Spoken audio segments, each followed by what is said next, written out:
Investigators today with even more clarity of the timeline of Tuesday's shooting that took the lives of 19 children and 2 teachers, all while trying to explain why law enforcement didn't immediately rush in to stop the shooter. Thanks for joining us today. I'm Doug Dunbar. I'm Nicole Baker. You are watching CBS 11 News at 5 o'clock.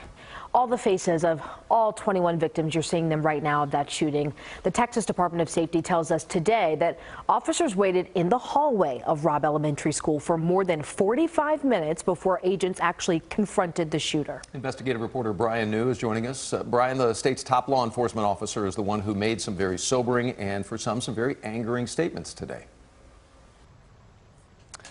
Yeah, the Texas Department of Public Safety director made it clear today that the officers at the scene made the wrong decision by not going into that classroom sooner. He said the commander there at the scene made the mistake of thinking that there were no additional children at risk.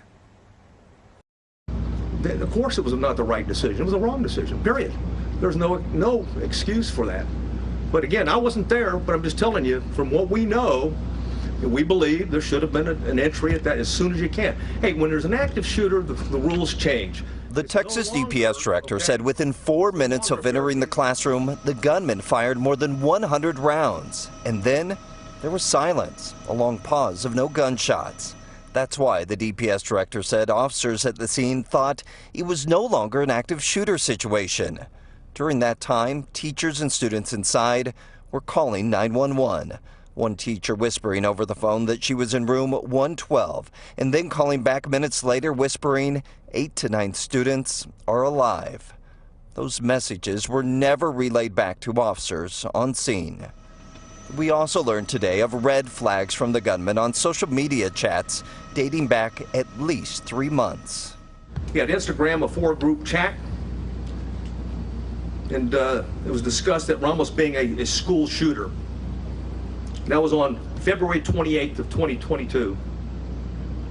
On March 1st of 2022, there was an Instagram he had with 4 people. It was a chat. He discussed him buying a gun. On March 3rd, 2022, there's another 4-person chat. Quotations, word on the street is you are buying a gun. Ramos replied, just bought something.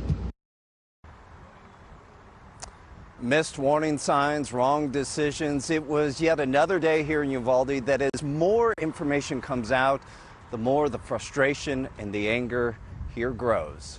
Doug, Nicole?